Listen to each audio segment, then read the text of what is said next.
Hello, it's good to see you. I have been making a concerted effort to not start my podcast with an even though that's more comfortable for me, even though it's like becomes part of your identity if you do it enough times. But I'm like, no, I don't want an identity. I want to be unidentifiable, please. Like the city of Columbus is. I live in Columbus, Ohio, America. I live in Columbus, America, and that's two names of the two most important explorers that found this shit a long time after everybody else found it. But like, there's lots of people already here actually.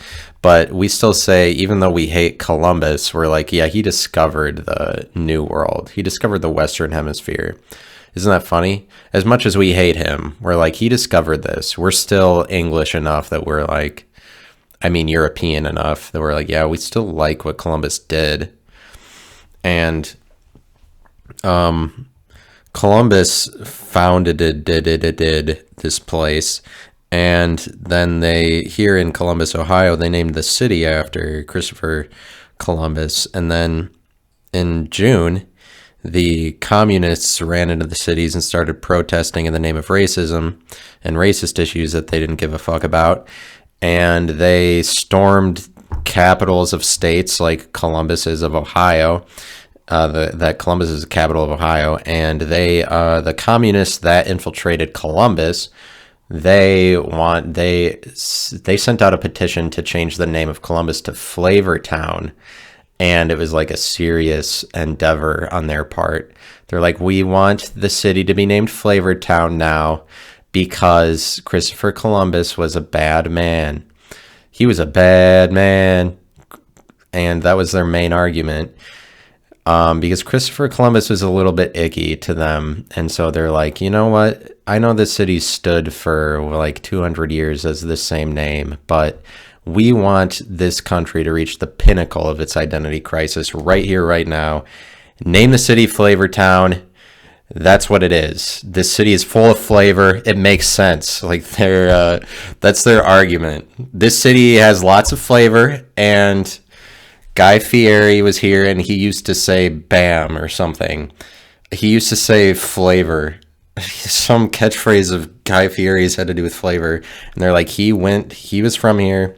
So obviously, I think the choice is obvious. This city will be named Flavortown now by all these communists that were from out of state, weren't even from here. And like, it was considered the same, like, for appearance.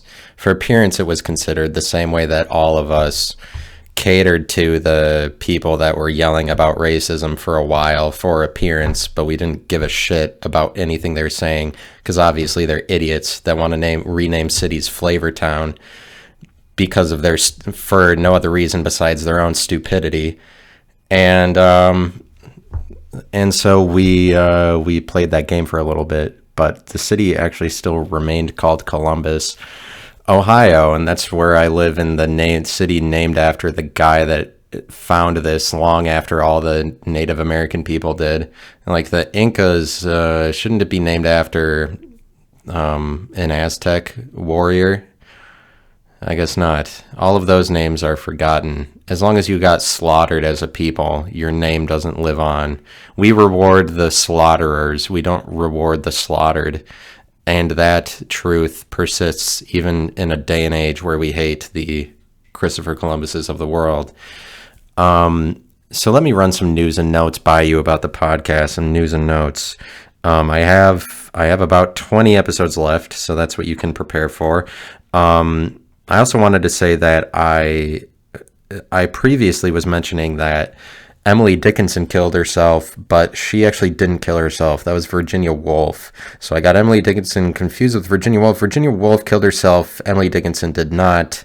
This is a correction I'm making so that I can be right in front of you, and it's just so important to be right, because that's the main thing. You got to be right in the world. You always have to be right. That's what's so important. If you're not right, then what are you? Then you're not even alive. If you're not right all the time, then you're not even a person, because you have to be correct in front of other people for appearance. Of course you have to be right. And so it was Virginia Woolf that did herself in. Virginia Woolf actually filled her clothes with stones and then walked into a river, so she drowned herself. But it's because she was so poetic, you know. She was a real poet, and you're not a real poet if you're not, like, who is the guy? Not Thoreau. Who's the guy that killed himself? I forget. She's like, well, I'm not a real poet if I don't kill myself. I'm poetic to my death. So hats off to Virginia Woolf for like taking herself that seriously. Hats off to Virginia Woolf. She really committed. Emily Dickinson, she died of natural causes, but that's not to say that she is not to be remembered, because she's still Emily Dickinson as far as anyone knows, unless she changed her name before she died. She changed her name to George Wilson, I think, before she died. That's rumors were anyway. She's like, oh, I'm George Wilson. So there's a different, she's like, I'm not going to be poetic. Because George Wilson, that is not a poetic person. I mean, sometimes you have a name that's better for you. Like if your last name was Lightfoot, if my last name was Lightfoot, I would probably just kill myself, because you're like, oh, I'm Lightfoot. No matter where I go, people don't hear me. People don't listen to me. I have a light presence. I'm barely here. People don't know. Lightfoot. You walk in, people don't hear or notice you. I just have a light presence. If you had a light presence, Lightfoot. No, I mean, I wouldn't, but you kill myself. You wouldn't be poetic enough to be able to kill yourself if your last name was Lightfoot. You wouldn't be able to. You would just live a meaningless, insipid, ordinary life where people are like, oh, he doesn't provide any gravity to any situation. There's no reality that he provides, that he contributes, really, because he's light, you know. You're Lightfoot. I have light feet. You're Lightfoot. Your last name is Lightfoot. What if it was Light Feet? Light feet. That one doesn't happen that much. So Lightfoot, you only have one foot that's light, I guess. Lightfoot. But it's really just meant to represent your walking is so quiet. So that's like 20 episodes left. Virginia Woolf is a real lady. Those are some news and notes. What else was I going to say? Oh, I'm going to put my social media accounts in the description of the episodes so that you guys can follow me on social media if you don't already. But I'm going to give you the link to my Twitter and my Instagram, and hopefully giving you the link to my profile brings you there. I think it does.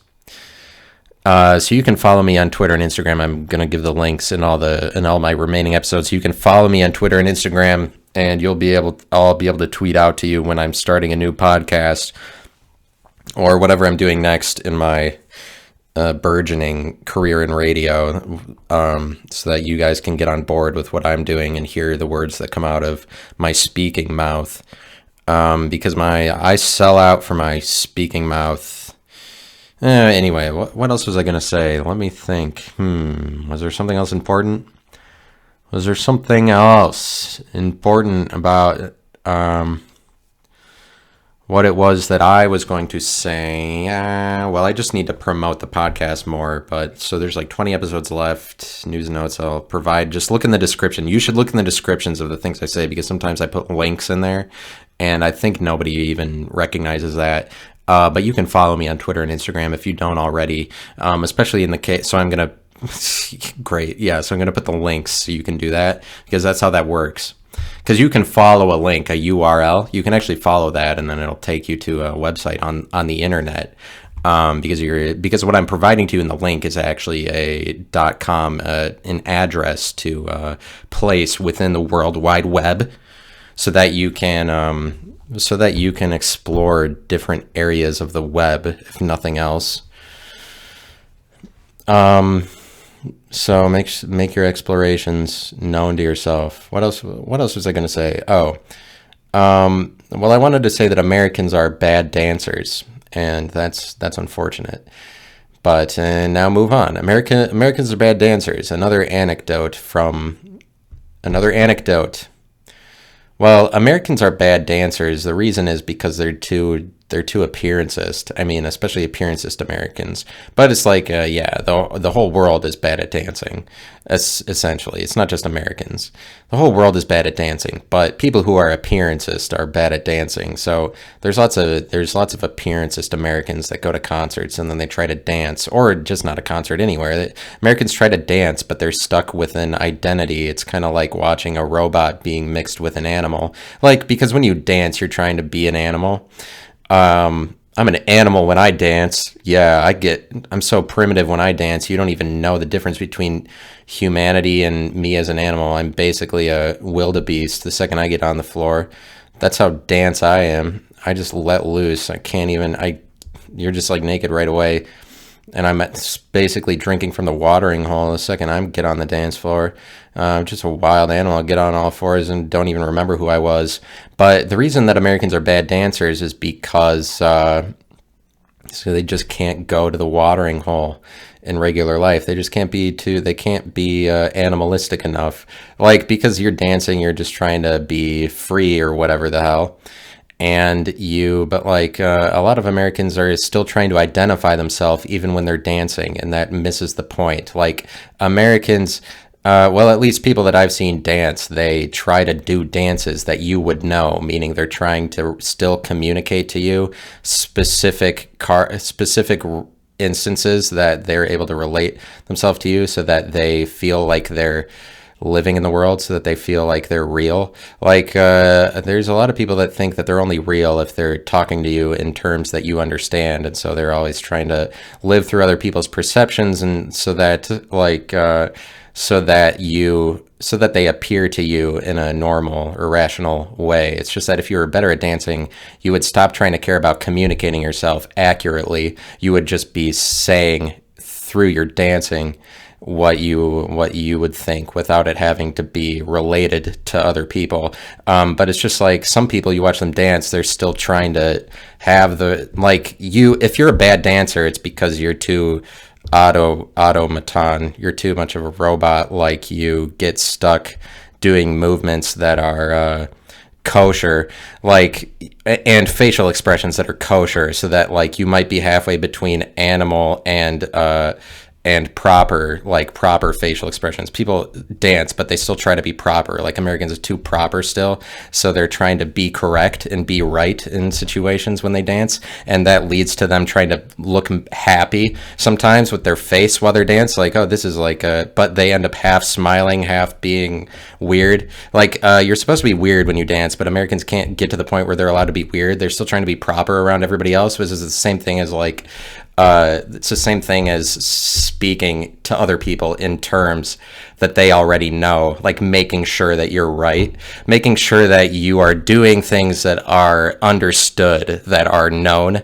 Like, you have to be known when you dance. Some people, not just Americans, but people, like, they have to be known rather than unknown. They don't let themselves be unknown or too much of an outlier, which is like, if you're just going along with the music, then you would be an outlier. It's not like you would necessarily be spoken to other people. But like, in reality, you're already in reality. You should have the confidence of knowing that people have to accept what you're doing. Like, but that's confidence itself. If you're able to be individually what you are as much as possible, then it's like you're confident enough to say that you present your own reality, even if it's completely different from a reality anybody else has seen before. And so it's like, but people are just trying to be correct when they dance, and then that makes them, they can't get weird enough, and so they're halfway between weird. It's like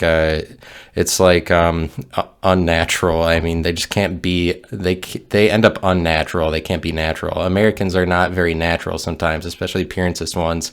And like, the more that you're unnatural is the more that your movements are just awkward, or not free, whatever, not loose. Obviously, but that's a thing that's a point that I'm making. So I'm talking about, like, people do a lot in the name of being right, especially conservatives, especially Christians. If you're in the Christian church long enough, at some point, the only thing that matters to you is being right. That's just like at some point you're like, I have to be right.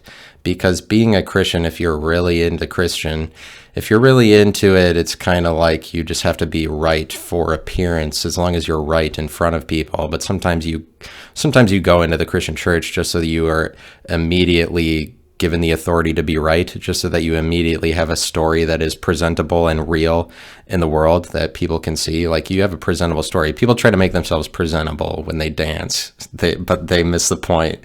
They still are trying to be presentable, but it's not like it's not because of fault of their own. It's just America is so given to layers on layers of consciousness and identity that that they can't get to the point where they're outside of that. No, it's difficult to. You can't fully get there. You can't fully be primitive. I mean, we've been living through generation on generation of consciousness of not primitivity. So we're like, so of course we're given to, you can't dance totally correctly. Of course you're going to be stuck still trying to make yourself presentable when you've been living your whole life in the presentable environment. It's just like people have to be presentable. People have to be right. But that's like what being right is to some extent. Being right is like you're presentable, you're proper, you're correct, because lunacy is incorrect. But it's kind of hard to say what is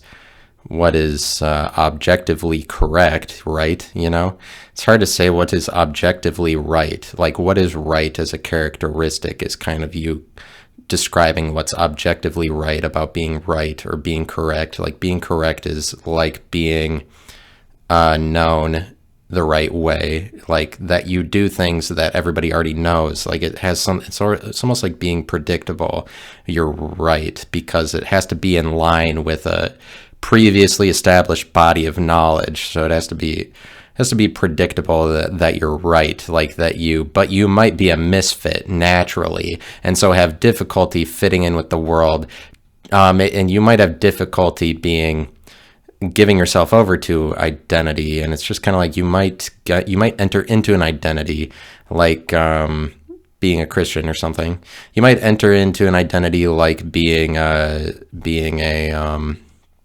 construction worker, or being a member of the Freemasons. You might enter into the Freemasons just so you give yourself some stability, you know, because you need to have stability and you need to be presentable and you need to be right. It's just that, like, unfortunately you can make it that your entire thing is about being right. But it's like, you might do that if you're really, really into Freemasonry, that you're like, wow, my story is solid. You have your story straight, then you're right. If you're concerned about your story being straight, like then you're presentable totally. Then people know what you are, like you're stable. It's more stable to be right rather than be a lunatic. Like, being a lunatic is a close thing to objective incorrectness, because it's too much of an outlier. It's too much out of the ordinary of what people are used to. It is not mainstream to alternative. So it's like mainstream is a little bit more right. Alternative is wrong. The more alternative you get, the more wrong you are, because the more isolated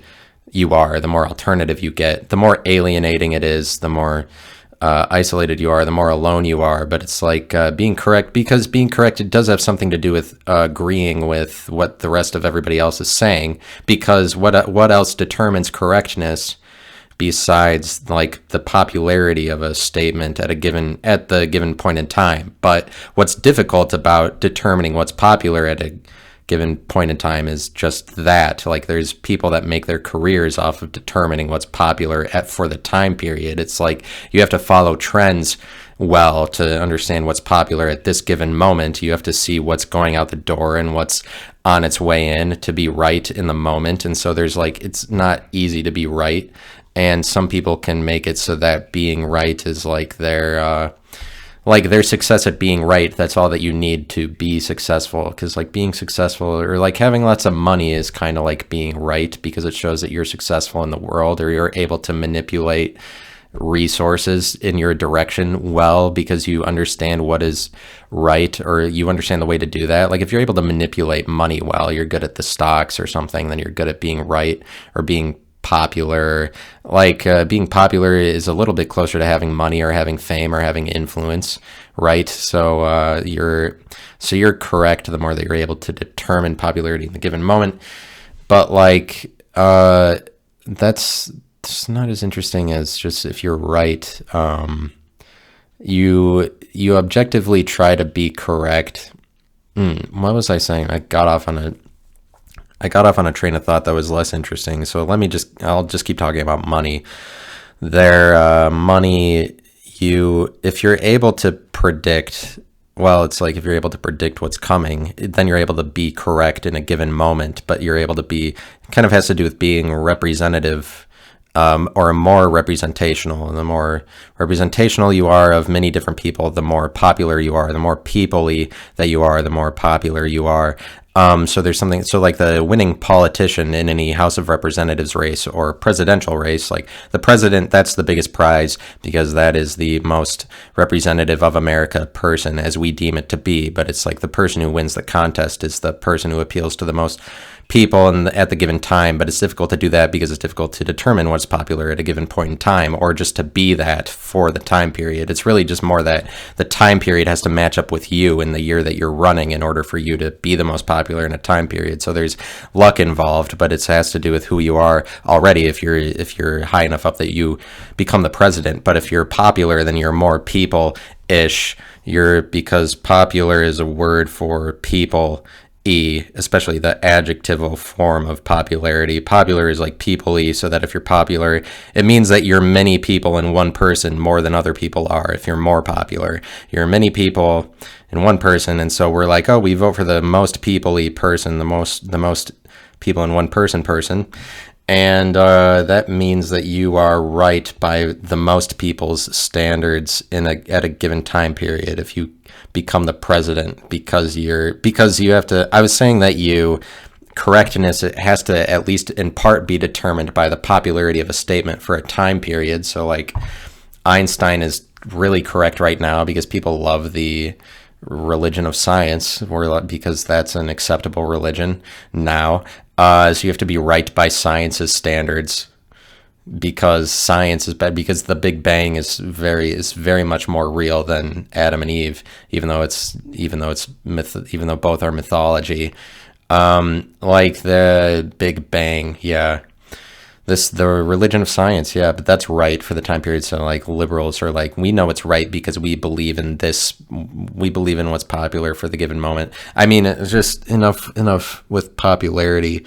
But like being correct is like being representative of people. So you have to know what that's like, but not just on a national stage. Like in front of your friends and family, you can try to be right, meaning that you can try to give off a better appearance, like show people that you are living a good life, that you are successful, that you have this job, and that you're checking all the boxes for the things you're supposed to do. I have this like dog and wife and job and all that. Like if you check all the boxes, the more right you are. If you meet all of the most typical standards that your society decides are the standards you need to meet, then the more right you are. Like if success as determined by society is the success that you adhere to, then the more correct you're going to be. But there's just certain kinds of people that like to communicate themselves through a society standard for success, and then there's some people that are like, no,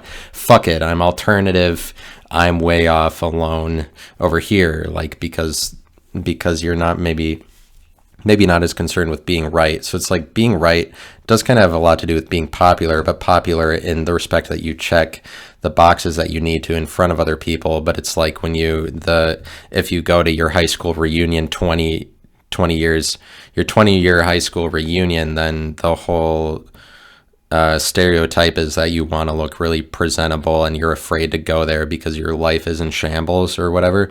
So it's like if you're successful there, you're good at like giving off to people that you're popular, because America is really appearancist like that, because we think that appearing popular is what makes you right. But like America, we're just concerned about being right, probably because of a number of cultural influences. You're concerned about being right, or just that we're geared towards achieving fame and success and money. Like it's more focus. America focuses more on being right because of the typical standards of success, like pursuing money. Because if you don't have money, you're not successful. But that means more in America than it does in other countries. If you don't have money, like to be more popular, be more representational, is a bigger endeavor goal in America than it is in other countries. So like America needs to be right more, but that just has to do with the character of America is more representational and relational overall. They more want to set the stand so there's something to be said about you're trying to be right, and then it kind of makes you really boring. Really, like you try to be right, but it makes you boring because you just are living the most standard life possible because you try to be standard.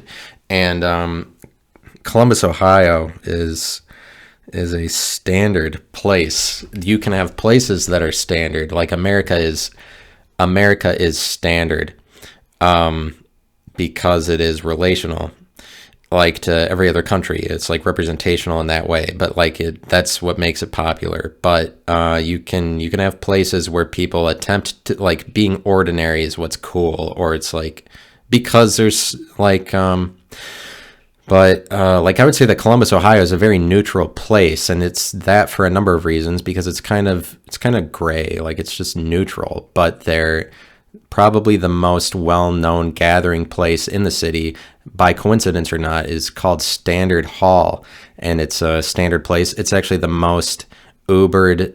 Like a year ago, it was the most Ubered to place in the whole state of Ohio. Standard Hall. Standard Hall is in Columbus, Ohio. Columbus, of course, is like that's probably the most standard name you can name your city as far as cities in America are concerned. But the city itself is very neutral, and also they like when Wendy's becomes a thing, or fast food, when a new fast food restaurant becomes a thing, they test it out in Ohio first, because Ohio is a good testing ground, because it's very representational of the rest of the country, like if it does well here.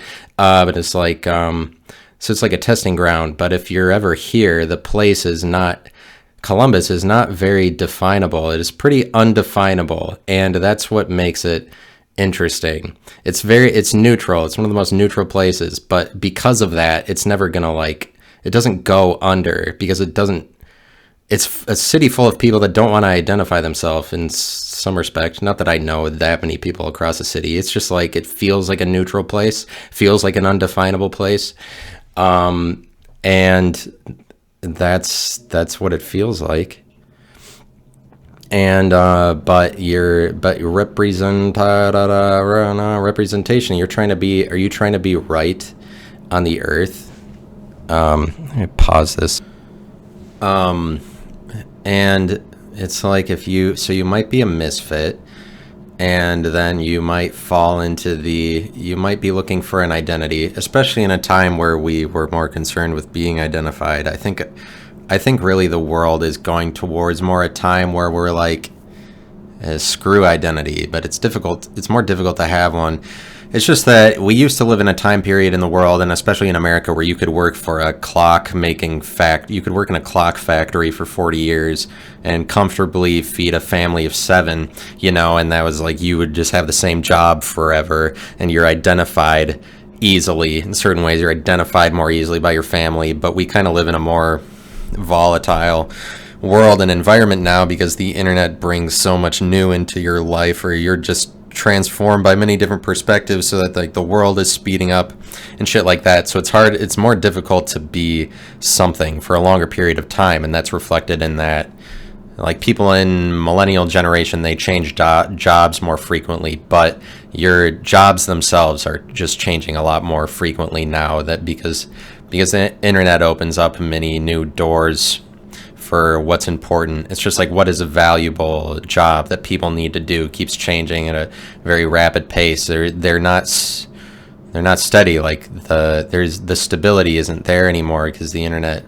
It's not just the internet. It's just technology. It changes things so quickly that there isn't stability anymore. It's just static, and so it's more difficult to be identifiable. And so that brings to light the nature of identity more.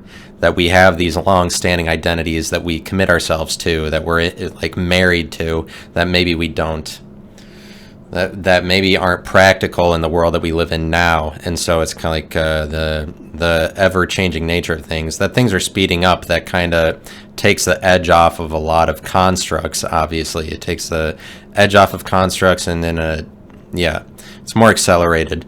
Ideas that we're subject to, or under, that we're captured by, we understand the outlines of those more and more, so we like move beyond them. We're moving beyond constructs. One of them is identity. It's difficult to stay identified anymore, but like you might still be looking for an identity. It's just I'm making the point that our environment is less and less forcing you to take up a thing that you permanently are, because the environment understands the complexity of an individual person more so now than it ever did before. And I think that is a really positive thing. I think we live in a better time than we did 50 years ago, in my opinion. I think there's a lot to be optimistic about in like going forward, because there's like, once you get outside of that, you have to be a certain thing forever, that you allow the complexity of yourself, like you allow everything that you would offer the world. Once that is allowable in society, that's permissible, like that your individual reality is permissible, even though it's not necessarily presentable. It's just that people, I feel like the environment is becoming more and more accepting, honestly. As time goes on, we're more accepting of individual differences and more nuanced realities, really, because that's all that we are bombarded with all the time. We're bombarded with different kind of nuanced realities. You can watch a bunch of them on YouTube or whatever. There's just so many different perspectives. So it's like that's cause for things across the board being more accepted. And so you're less and less expected to be a certain thing, that you're like, you have to be presentable as this. Like, there's less and less of that.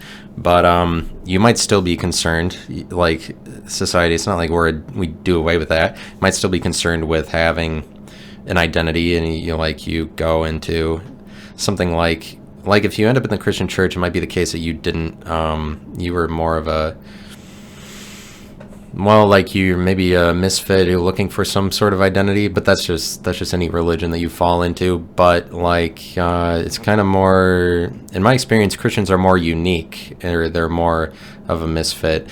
And but I don't exactly know what I'm saying. It's just kind of like maybe you were more unique and you didn't exactly have an identity. If you joined the Christian church, you joined any religion, you needed an identity so that your story is real, because that's what's important about joining a religion, is that you automatically have a story that's real, presentable to people, and you no longer have to live with the burden of thinking that you aren't a real person. Once you join a religion, you no longer have to deal with the burden, the responsibility of like arguing on your own behalf in front of everybody else in the world to say like that your differences are real, because it's difficult to accept what makes you different. It's difficult to accept who you are. And because at the point that you're totally accepting who you are, you're accepting your infringement on all these other people's territories, because who you are is really disagreeable to a lot of people. It's hard to accept that you are disagreeable. It's hard to accept that other people would hate you naturally for who you are, but they do. There are people that don't like you. It's hard to accept that. It's hard to do that especially when the world, in a lot of ways, calls for you to agree with everybody else in the world. So it's like agreeing is right, because agreeing is what makes you correct automatically, because everybody else agrees to it. That's the easiest way to be right. That's like there's a focus on agreeing and being correct. That's propagated by liberals as much as it is conservatives. Like, liberals need for you to agree to their ideology, and they need but they're telling you that they're right. It's not just conservatives that are really concerned with being right, but like if you're extreme liberal or extreme conservative, then you're adhering too strongly to a religion, and so you are very concerned with being right. But it's like you give up a lot in the name of being right all the time. Like, if you totally define yourself by being a Christian, then you get to be right all the time, because your story is straight, because you're always that. Because your story isn't straight if you're just a person, because if you're just your name, if you're just a person and you aren't first and foremost defined by some other identity, then you're a person, then you have to take the responsibility of like relating yourself in all these different circumstances. Then it's like all your circumstances are calling for you to argue on your own behalf. Like you have to present yourself, you have to adapt to different situations. If you're just going to say that you are the person that you are, then you have to adapt rather than rely on a label that you know that you already are, because your label is just your argument. You can be a victim, you know? You can be a victim. You could say, like, this happened to me in my past, and that is always definitive of you. Like, you say that you got, like, beaten up or you got picked on in school, and that's, like, you can make that definitive of you. That's your story always, because you're always somebody that people pick on or something like that. You can always be somebody that just is unlucky. Like, unlucky can be your label. You can be unlucky. Well, I'm always unlucky. I'm the person that would happen to if I did this thing, so I'm not going to do it because bad always happens to me. That can be your story. That can be your label, your identity, so that takes a responsibility for you always. You can be an alcoholic, and it's like, there are certain reasons. There's like biologically or just naturally, you could be naturally an unlucky person probably, but it's like, it's not like you're unlucky all the time. You don't make it so that you blame that on everything. You don't make it so that you blame alcohol on everything. Don't become an alcoholic. Don't make that your life, but you make anything your life, anything that you do too much, anything that you're defined by over and over and over again as time goes on. That's something that you make your life. If you're always an alcoholic over like 15 years, then you're blaming things on the alcohol the same way that you do when you drink alcohol. But you can make it your life. You know, if you become addicted to it, you can make coffee your life. If you're like, I love coffee, if that's the only thing you talk about that you can identify yourself through. So there's things you need to identify yourself through some things, but it's like only the things that are naturally yourself. Don't make it so that you're one thing when you as a person are better than that. You as a person are more complex than that, because you're infinite consciousness as opposed to finite consciousness. So you can you can market yourself through many different communication devices. You are constantly, it's just like if you want to be boring, you don't want to take any risks, you want to be boring, then you speak in terms that are presentable all the time. You're like, oh yeah, when you're around people, you just are the most general possible. If you're always trying to be right, if you're always trying to be presentable, but like, yeah, you speak in the most general term, the most like, oh, this makes me a person term. Like, I'm automatically a person as long as I talk about the weather, because that's what everybody talks about, and I don't want to do anything really out of the ordinary, because people might not believe that. But it's like, you have to live with the things that you do that are out of the ordinary, the things that make you a lunatic. You have to live with those. Like, after the fact, you're like, oh, because people might not believe me, and you might not believe yourself after a while. If you do too many things that are unbelievable, then you have to deal with how unbelievable you are. Unless you're just somebody who likes to be unbelievable, then you're always doing that, because you can be born as that. You can be born as the antithesis of believability, and everything you do is confusing to everybody else, but that just alienates you the more alternative that you are, because you're just the more I'm alternative. But you can seek out alternative things in every single case, or you can be like, I like popular music, but I like alternative clothing.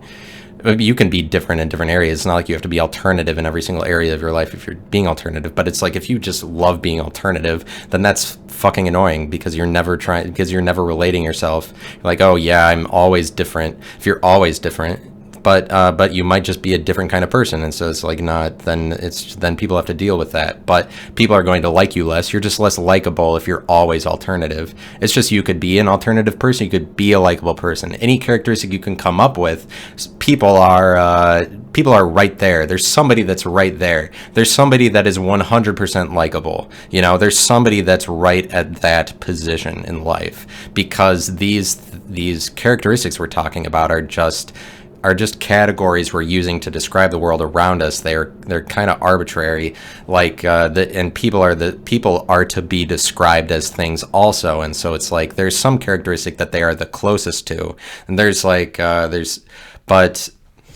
and so you might be somebody who's right all the time, but that makes you closer to a popular person. You might be somebody who's correct all the time, but you're like, if you join the Christianity and you have to be defined by Christianity all the time, then then your story is real automatically, because your story is like you have given yourself over to the story of Jesus, because Jesus' story is real. Like Jesus' story is real, and so you can make it so that is your story if you're following Christ by naming yourself a Christ follower, a Christian, and so that makes your story real automatically. And like, if I were to give advice to the Christian church, it would be the following. The Christian church needs to write a song called "My Story Is Real." And the song is just, that's the title. And then the chorus is you sing "My Story Is Real" 4 times. And it goes, my story is real. My story is real. And you say that 4 times, like it's Gregorian chant almost, but that's the whole song, because it's kind of edgy. But this is one of those songs that they're like, oh, the Elevation Worship wrote this song, and it's like catching on across all Christian churches. Like they wrote it at Hillsong in Australia. Like, oh, this came from the real fucking place where Christianity is really produced. This came from where Christianity is created over in Australia, Hillsong territory. Like that's how deep into it this song is.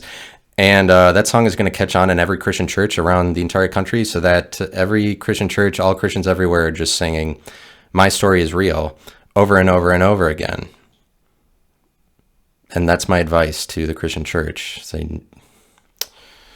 so that you emphasize what is real about what's real to you about. I mean, you need to make sure that your story is real, because otherwise, how would you know that your story was real? How would you know?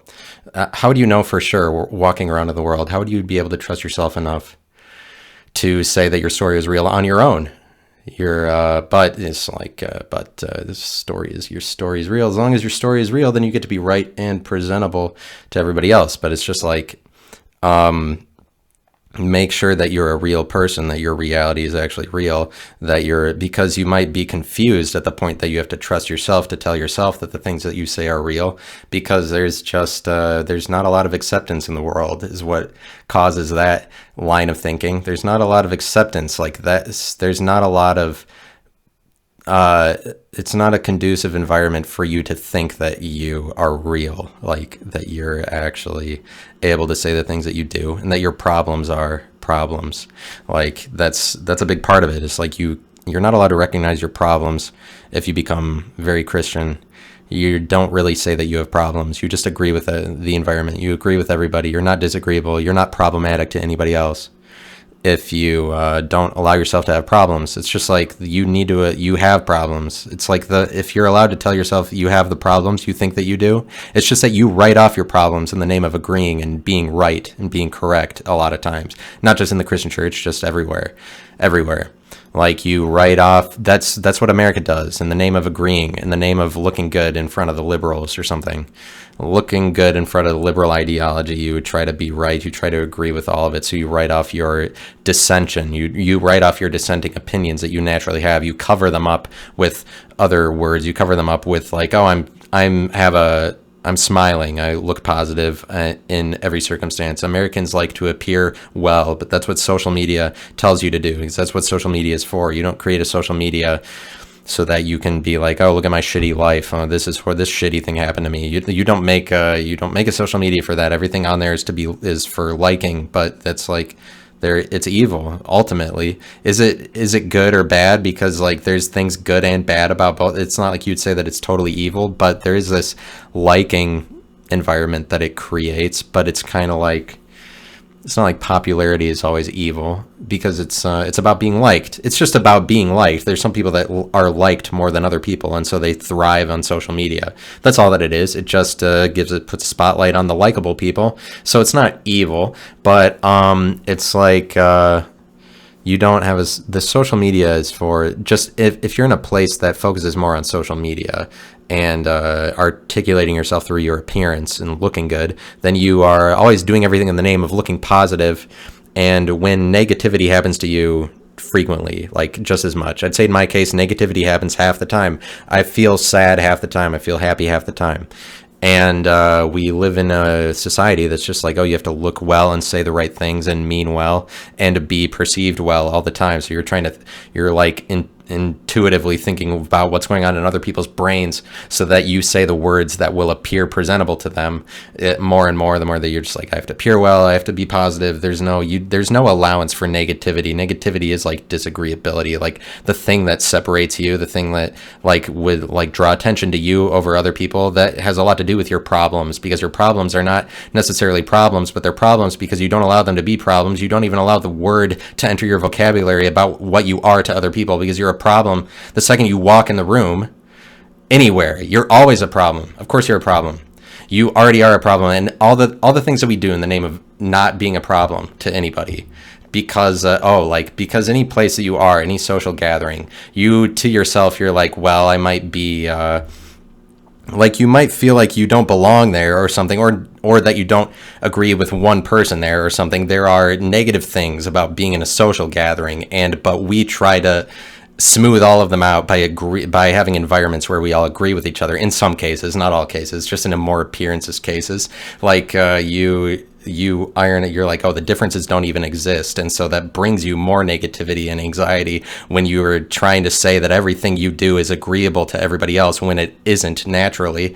And like you're naturally disagreeable, but it's because we're like, oh, you couldn't possibly be a problem in a social gathering. What if you're a place that nobody wants you there? What if you're totally a problem because just of the way that you are to other people, you don't belong there or something? You are like, I feel like a lot of Americans are always stuck telling themselves that they couldn't possibly be a problem, and that it's irrational for them in their minds to think like, oh, I'm not a problem to anybody. Of course people want me here. I'm only love. I'm only positivity. I only benefit other people, because of course that's what it is. It's only good to be around other people when somebody's around you, but it's only better. Like connecting is only better to everybody else. I'm less of a burden or something when it's which is true to some extent, but also true is you are a problem. You're a problem the second you walk through the door. Anywhere you are, you're a problem, because you're something to deal with. You have to deal with, like, my dog is a problem. He is a blessing. He's a blessing, but he's also like something I have to deal with. But it's like it's not my dog just that's that way. People to me are a problem, because it's something you have to converse with a person. It's more difficult. It's more something you have to deal with. When people are in your life, it's something you have to deal with. So you are a problem to some extent. Like, it's just like, it's not necessarily that you're so much a problem, but the more dislikable that you are, the more a problem you are to other people, to some extent. Like, people act like being friends with somebody means that you always have enjoyable, positive times with them no matter what, because, oh, you're friends, because that's your story. Oh, my story is we're friends. We love always each other, because never do we disagree, because friends are friends. Friendship is agreeing. People think friendship is agreement. They try to be right. People try to be right. Look at my friend. I agree with all my friends. And they make it so that being friends, you have lots of friends, when in some cases it's impossible to have lots of friends.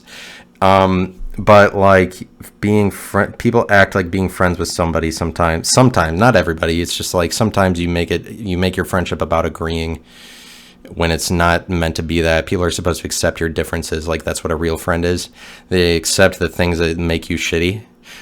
Because you are shitty to other people, as long as you're willing to recognize that you have problems. But you can't recognize that you have problems if you don't think of yourself as a problem ever. If you think that you only benefit the world around you, the people around you, like, you're a problem to some people. But that's because you have problems, because you are a problem, because you suck. People fucking suck, and you do too. You specifically, individual person listening to this, I hate you. No, I'm kidding. Sorry, I exaggerate. I just like. So that's what you get with this podcast. You get told off for being a person because you're a problem. But this is we're all a problem. We're part of the benefit. Like, we're part of, everybody contributes. People are naturally good. Yeah, they're naturally good and they're naturally bad. But are you ready to be right? Are you ready to get right, stay right? Because being right is all about being nice and even-handed. But like, yeah, if you get really far into the Freemasons, then you're like, I'm definitely this Freemason, but it's more secretive. You can be more secretive. You can just be more secretive. and that's your identity. Like, oh, that guy doesn't. If you don't reveal very much personally, then you're a secretive identity, and you're kind of more of a creep. If you're like, I'm not telling you what I am, then that's what makes you a creep. So if you're, I'm secretive, like ultimately, eventually, you can't be a creep when you're older. You can be a creep in your teens. You can't be a creep at 40.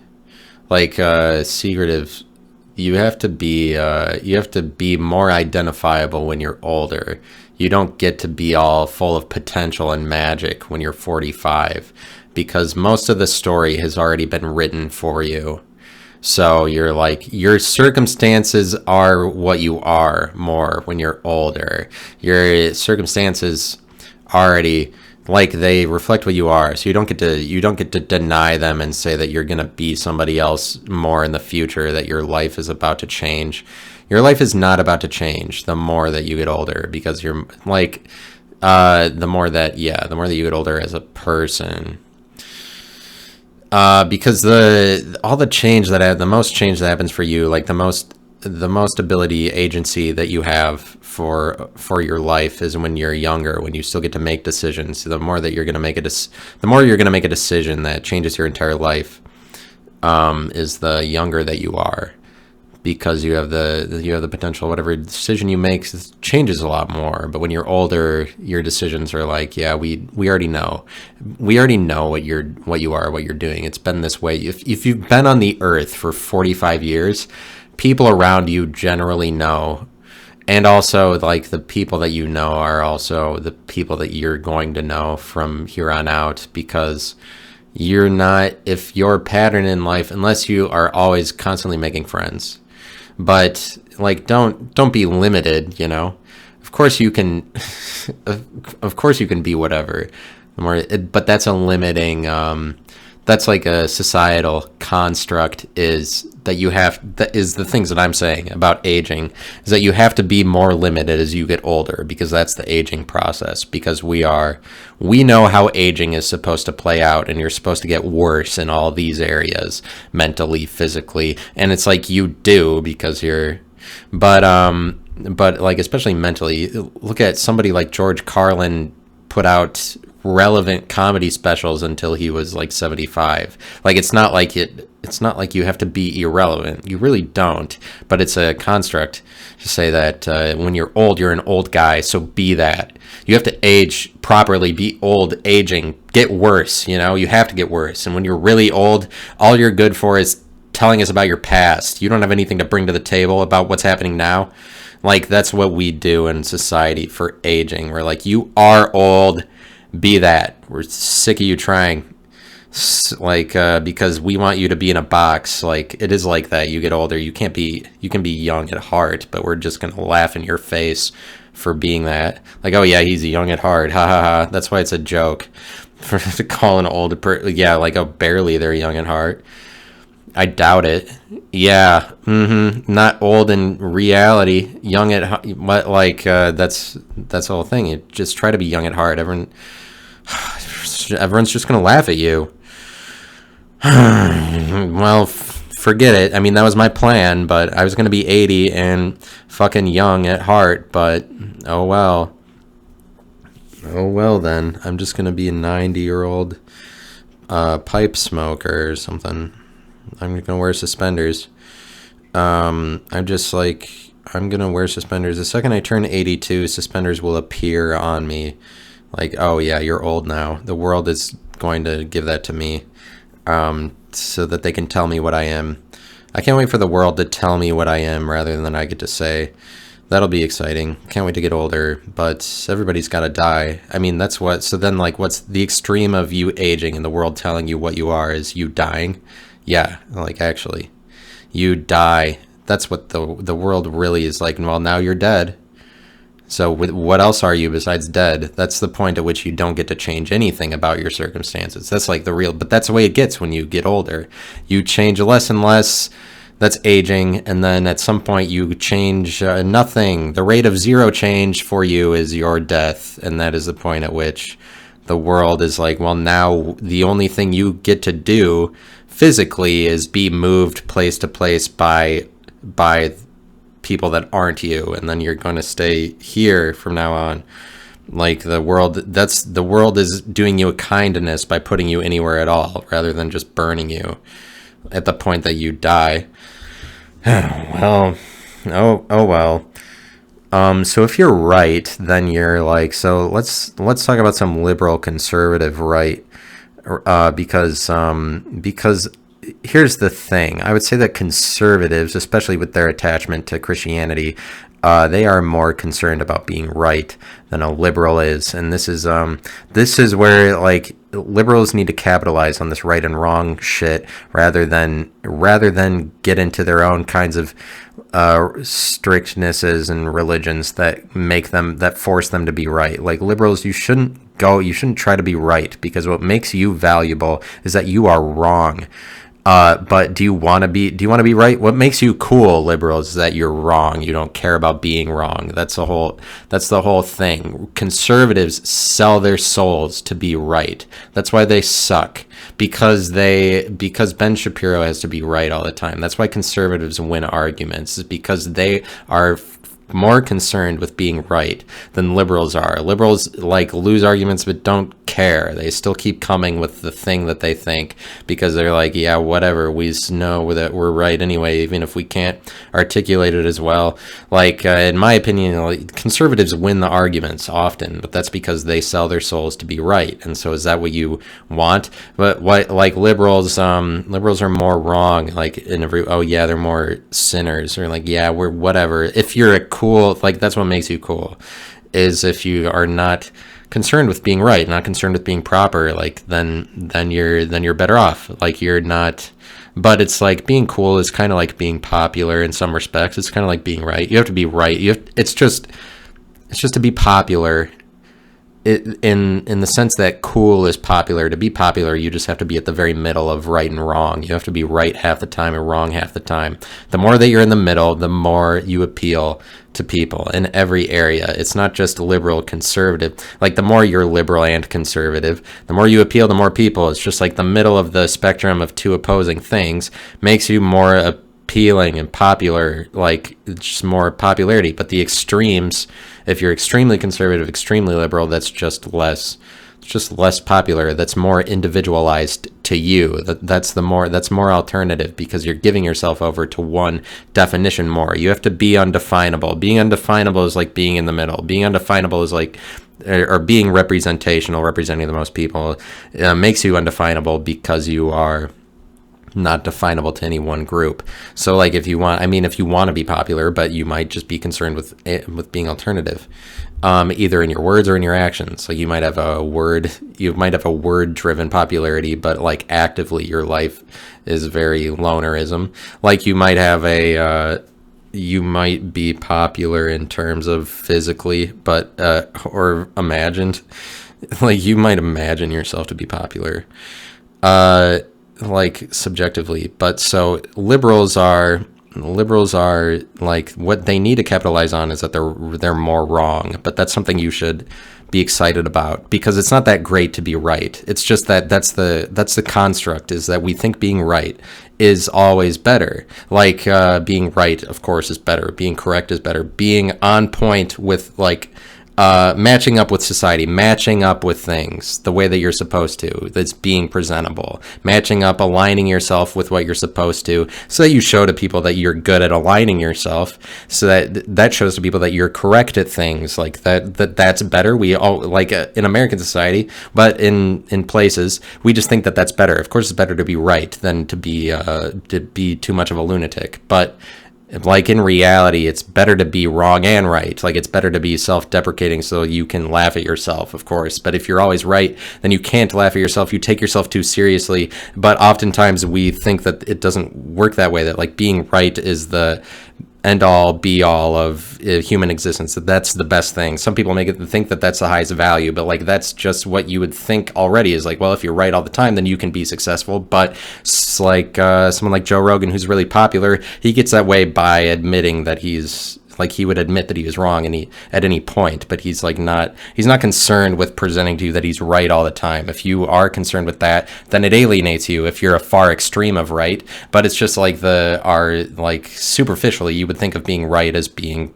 correct, or like being correct is the best thing, being accurate, because it's better to be accurate, or like that's what makes you successful. Because but in reality, what makes you successful, well, it depends on what you're trying to be successful at. But like if you're within a company, then it is kind of like being right. If you're trying to move up the chain, I mean, the less that you accept differences of other people, the less you accept other people's differences, the more that you're trying to make the world to be the same as it was before, the more that you're like, the world needs to be statuesque. It has to be what I already knew it to be. It has to be predictable. I don't like differences. People should be in boxes. I don't like things that confuse me. I don't like having to embrace things I don't understand. And so I don't like to consider the complex nature of another person. People are very simple and obvious all the time. And that's the way that people should be. Like, if you're like that, then you're just not open-minded enough to consider different possibilities, or you're just too lazy to embrace a world that's unfamiliar to yourself because you just like to sit around and act like a statue the same way that you want the world to be.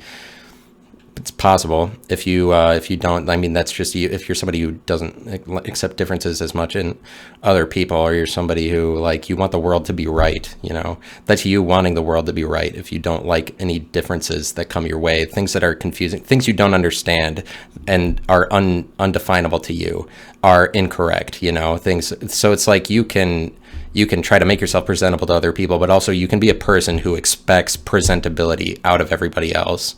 You're like, oh, I don't like differences or unfamiliarity. And so everything should be right and obvious and literal and known the way that it's already known. And that's you. Then you're somebody who just lives in the past or wants the past to be the future so that everything stays the same. You're somebody who likes things to stay the same. Then you want things to be right all the time, because what is right now is what we already know. What's wrong is what's out in the ether and like to be discovered. What's wrong is what has not yet been discovered. What's wrong is inventions that are presented in the moment that the world is weighing the values of. Like, what's wrong are new things, new discoveries, new theories. Those are wrong because they don't exist as right and popular in the moment. And you're like, you might be a person who hates what you don't understand, and so you're not progressive in any way, and you're just concerned with being right. Like, you're concerned with what's already right, because what's already right is the only thing you get to know is right. Only other people get to determine what's right. If you're like that kind of person, you have to wait for the rest of the world to determine it to be popular, rather than like it or dislike it on your own.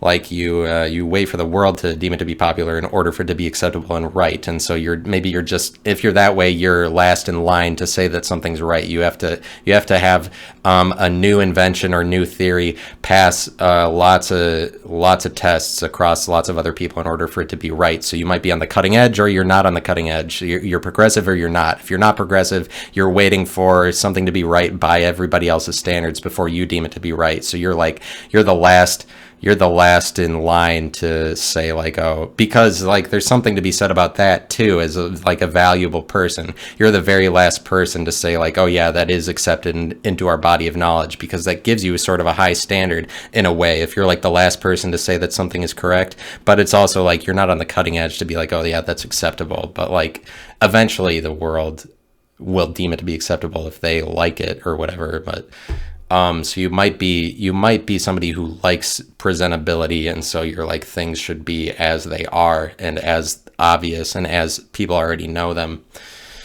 So whatever, just do your thing out there. Be wrong or right. Being wrong is so right. So I don't know if loving you is wrong, then I don't want to be right. There's just this interchangeability of wrong and right sometimes, if you want to focus on it. You know what?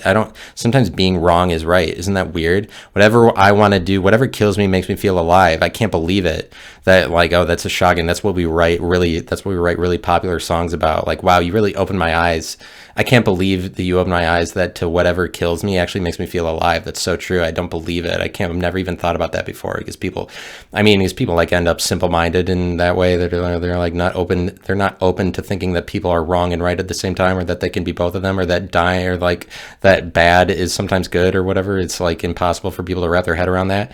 And just do your wrong and right thing if you want to do whatever, be right or wrong. It's It's cool. And thanks for that. I follow me on Twitter and Instagram. There you go. Subscribe. Follow me at like me. Follow me on Instagram. Um, and goodbye.